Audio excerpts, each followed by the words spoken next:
Om Swastiastu, perkenalkan kami dari SGDA 7 izin untuk mempresentasikan student project kami yang berjudul Diagnosis and Management of Pediatric Hypertension. Berikut adalah daftar anggota dari SGDA 7.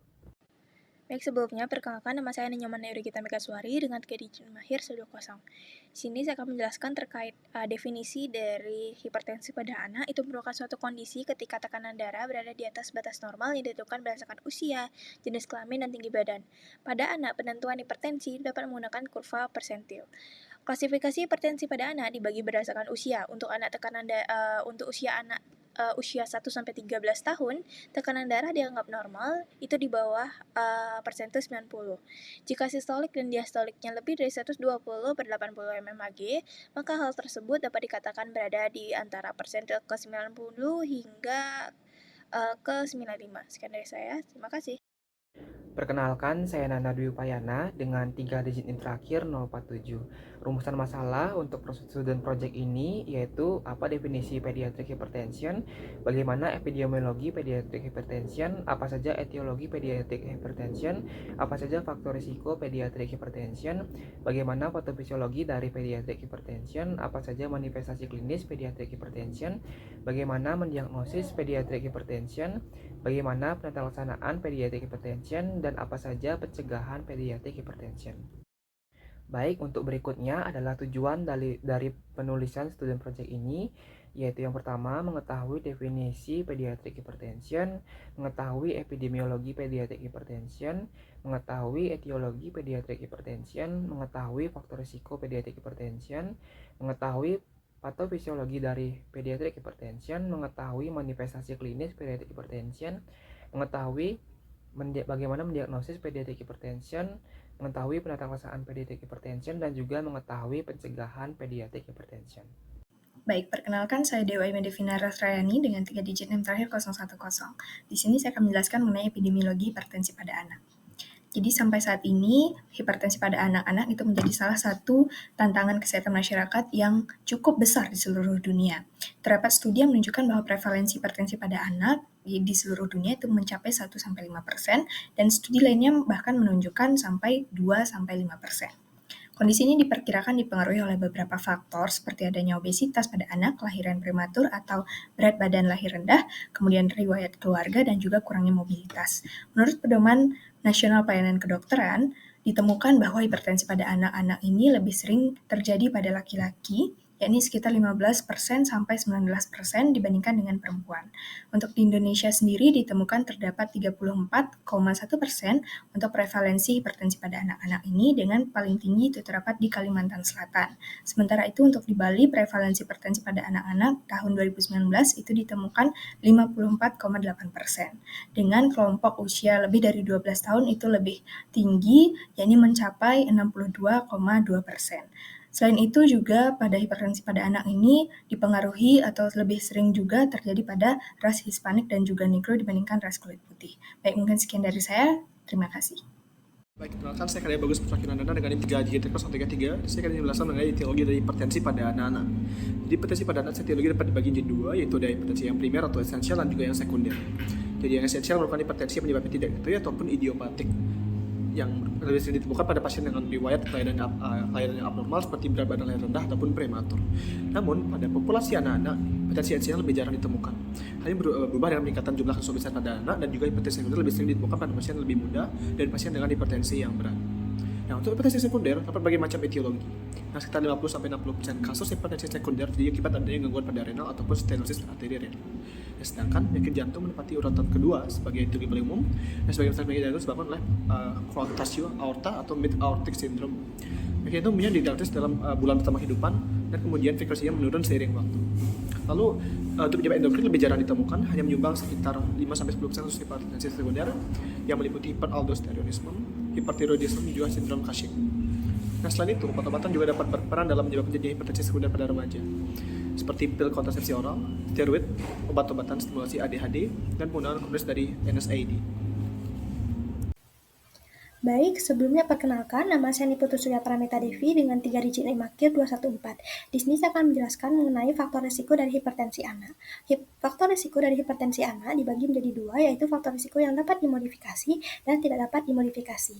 Untuk faktor risiko yang pertama, itu adalah faktor risiko yang dapat dimodifikasi berupa obesitas atau kelebihan berat badan, di mana untuk mekanismenya obesitas ini akan mempercepat pemompaan darah ke seluruh tubuh karena terdapat peningkatan volume darah, kemudian juga mempercepat peningkatan curah jantung, serta dapat menebalkan dinding karotis dari arteri, sehingga menyebabkan peningkatan tekanan darah atau hipertensi.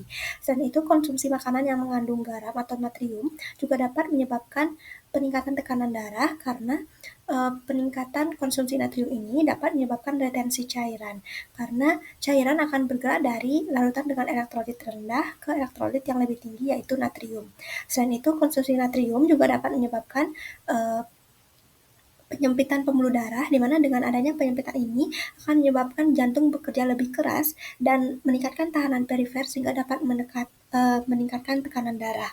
Kemudian aktivitas fisik. Aktivitas fisik ini berhubungan dengan penurunan kadar sensitivitas insulin, di mana insulin ini sangat diperlukan dalam metabolisme glukosa di tubuh. Nah, dengan adanya penurunan dari insulin ini akan menyebabkan respon kompensasi tubuh berupa hiperinsulinemia atau peningkatan kadar insulin. Jika kadar insulin ini berlebihan, itu juga dapat menyebabkan peningkatan dari aktivitas pompa natrium kalium di ginjal karena reseptor insulinnya ini berikatan dengan reseptor di ginjal. Kemudian dengan adanya peningkatan dari natrium dan kalium ini akan menyebabkan retensi cairan seperti dengan mengkonsumsi natrium tadi. Nah, selain itu, hal ini juga akan menyebabkan peningkatan volume darah karena adanya retensi cairan, dan dengan adanya peningkatan volume darah maka akan meningkatkan beban kerja jantung dan akhirnya meningkatkan tekanan darah. Kemudian mengenai pola tidur berhubungan dengan peningkatan sistem saraf simpatik, di mana dengan peningkatan sistem saraf simpatik ini juga akan meningkatkan beberapa hormon stres seperti kortisol, norepinefrin, dan juga epinefrin. Perlu diketahui bahwa hormon-hormon ini berhubungan dengan penyempitan pembuluh darah atau vasokonstriksi, kemudian peningkatan denyut jantung, dan akhirnya dapat meningkatkan tekanan darah. Kemudian untuk faktor risiko yang tidak dapat dimodifikasi itu meliputi genetik dan juga berat badan lahir yang rendah. Selain itu, hipertensi anak juga dibagi menjadi dua berdasarkan etiologinya, yaitu hipertensi primer dan sekunder. Untuk hipertensi primer itu adalah hipertensi yang tidak diketahui dengan jelas penyebab pastinya. Adapun untuk faktor risiko dari hipertensi primer itu meliputi genetik, kemudian asupan garam, serta obesitas. Sedangkan untuk faktor risiko dari hipertensi sekunder itu adalah hipertensi yang disebabkan oleh penyakit lain yang mendasari. Sebagian besar disebabkan oleh penyakit ginjal, baik itu yang akut maupun yang kronis. Untuk di RSUP Sanglah sendiri, berdasarkan penelitian dari Arga et al. Itu menyatakan bahwa faktor risiko dari hipertensi yang paling banyak di RSUP Sanglah itu adalah hipertensi sekunder, dan untuk faktor risikonya itu paling banyak disebabkan oleh glomerulonefritis akut. Baik, sekian dari saya. Terima kasih. Baik, sebelumnya perkenalkan, saya Kamaram Satria Mahotama dengan 3 digit yang terakhir 225. Di sini saya akan melanjutkan presentasi mengenai patofisiologi dari hipertensi pada anak ini. Jadi, patofisiologi pada hipertensi pada anak ini merupakan sebuah interaksi yang sangat kompleks antara dari berbagai komponen seperti aktivasi RAS, disfungsi endotel, aktivasi simpatis, genetik dan epigenetik, serta obesitas dan juga adipokin. Di mana bagian dari masing-masing komponen tersebut memiliki peran yang sangat penting dalam terjadinya hipertensi pada anak ini. Yang pertama mengenai aktivasi RAS, itu melibatkan dari enzim renin yang dapat mengubah angiotensin menjadi angiotensin 2 dan juga dimainkan oleh peran aldosteron sehingga terjadinya vasokonstriksi dan juga retensi natrium dan juga air. Lalu untuk disfungsi endotel, di sini penurunan dari nitric oxide dan juga endothelin 1 yang meningkat sehingga menyebabkan adanya ketidakseimbangan antara peran vasodilator dan juga vasokonstriktor. Lalu yang ketiga mengenai adanya aktivasi sistem dari saraf simpatis yang meningkatkan denyut jantung dan juga vasokonstriksi dari pembuluh darah. Lalu genetik dan epigenetik dari riwayat keluarga memiliki peran yang sangat signifikan terhadap terjadinya hipertensi pada anak ini. Lalu yang terakhir mengenai obesitas dan juga adipokin meningkatkan enzim leptin dan juga resistin sehingga terjadinya aktivasi dari sistem saraf simpatis dan juga sistem RAS. Mungkin sekian dapat saya sampaikan, selanjutnya akan dilanjutkan oleh rekan saya. Terima kasih. Perkenalkan, saya Parjanata dengan 3 digit NIM terakhir 05. Baik, di sini untuk manifestasi klinis dari pediatric hypertension umumnya simptomatik pada anak berusia lebih dari 3 tahun, Tetapi kita harus mewaspadai terhadap gaya hidup dan beberapa hal lainnya, seperti asupan garam yang lebih tinggi, lemak berlebih, evaluasi BMI secara berkala. Kemudian untuk gejala hipertensi yang sekunder itu ada disuria, poliuria, nokturia, hematuria, edem, penurunan berat badan, demam, dan berkeringat. Kemudian untuk tanda kerusakan organ atau end stage, yaitu adalah sakit kepala, ekspektasi, dizziness, paralisis pada wajah, stroke, seizure, gagal jantung, dan hipertensi encephalopati. Baik, terima kasih atas waktunya. Sebelumnya perkenalkan, saya An Agung Ayu Astiningsih dengan 3 digit NIM terakhir 210. Pada kesempatan kali ini, saya akan memaparkan materi singkat mengenai pencegahan hipertensi pada anak. Di mana pencegahan hipertensi pada anak difokuskan pada modifikasi faktor risiko yang bisa dikendalikan, terutama lewat perubahan gaya hidup. Ada 6 poin penting yang perlu kita perhatikan. Yang pertama, diet seimbang dan rendah natrium. Anak-anak disarankan untuk mengonsumsi makanan rendah garam maksimal 2.300 mg natrium per hari. Pola makan seperti diet DASH terbukti bisa menurunkan tekanan darah pada anak obesitas. Kita juga harus menghindari makanan olahan seperti snack kemasan dan fast food. Yang kedua, aktivitas fisik yang teratur. WHO merekomendasikan aktivitas fisik minimal 60 menit per hari dengan intensitas sedang hingga tinggi. Selain itu, duduk pasif seperti screen time sebaiknya dibatasi kurang dari 2 jam per hari. Yang ketiga, ada manajemen berat badan anak dengan obesitas memiliki resiko hipertensi lebih tinggi. Pendekatan seperti multidisipliner seperti edukasi nutrisi, olahraga terstruktur, dan dukungan psikologis terbukti bisa menurunkan resiko hipertensi hingga 30%. Selanjutnya ada tidur yang berkualitas.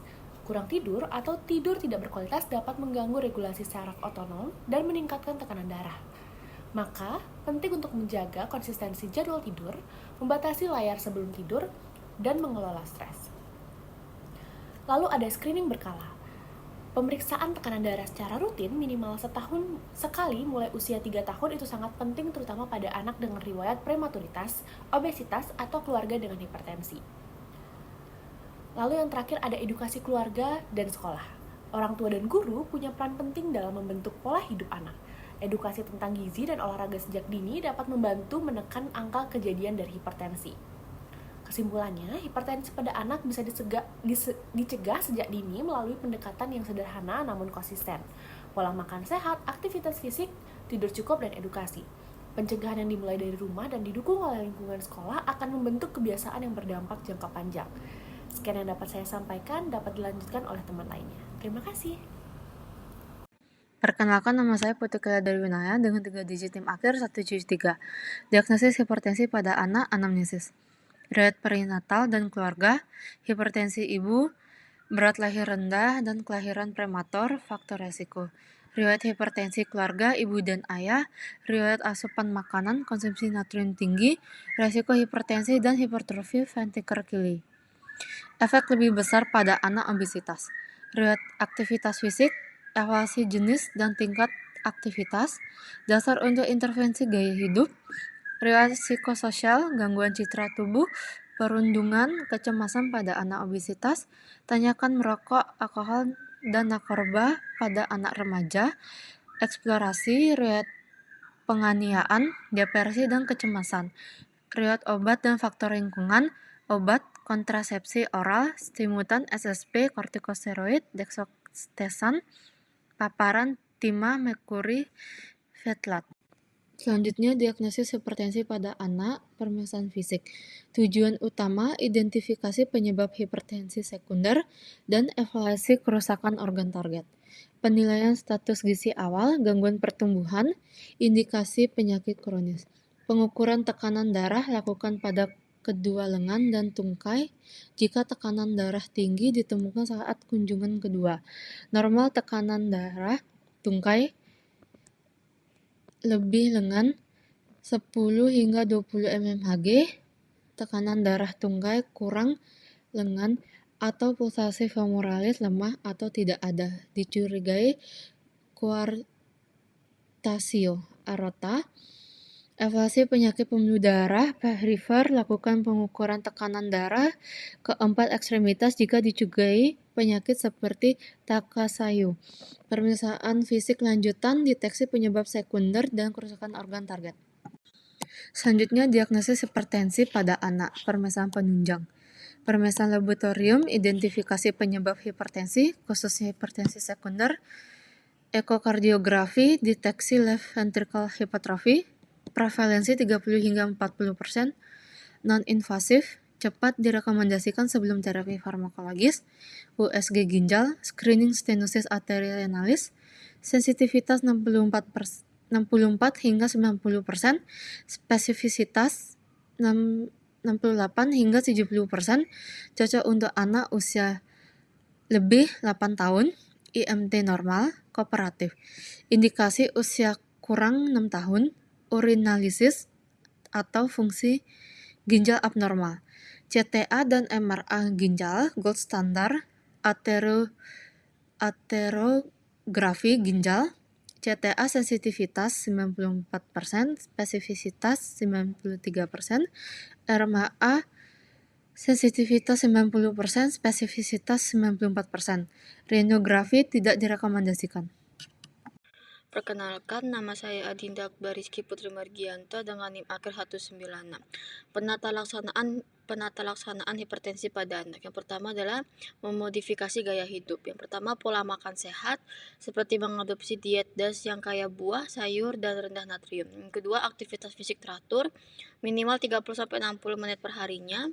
Pengendalian berat badan, menjaga indeks massa tubuh dalam rentang normal. Pembatasan asupan garam, mengurangi konsumsi makanan tinggi garam dan olahan.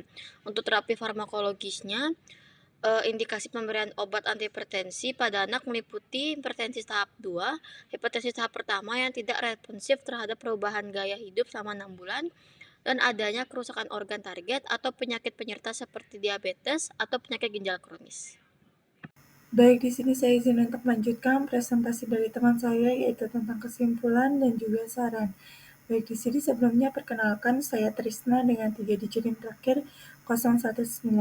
Di sini untuk kesimpulan dari student project kali ini adalah hipertensi pada anak itu adalah suatu kondisi ketika tekanan darah pada anak itu berada di atas dari batas normal yang ditentukan dari usia, jenis kelamin, dan juga tinggi badan. Nah, seorang anak itu bisa dikatakan mengalami hipertensi apabila tekanan darah sistolik ataupun diastoliknya itu melebihi persentil ke 95 dalam setidaknya 3 kali dalam pengukuran yang dilakukan secara terpisah dengan teknik dan juga peralatan yang sesuai.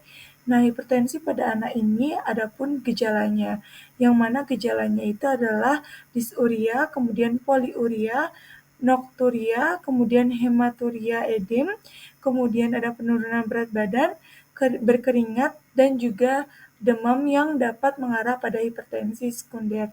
Nah, untuk cara melakukan diagnosis pada hipertensi anak itu dapat kita lakukan dengan anamnesis, kemudian pemeriksaan fisik, dan juga pemeriksaan penunjang. Untuk pemeriksaan penunjangnya, kita dapat lakukan dengan cara pemeriksaan laboratorium, kemudian ekokardiografi, kemudian USG ginjal, CT scan, kemudian MRI, rentgenografi, kemudian penata laksanaan pada anak dengan cara memodifikasi gaya hidup si anak. Kemudian kita juga dapat memberikan terapi farmakologi pada si anak. Nah, selanjutnya akan saya jelaskan tentang saran.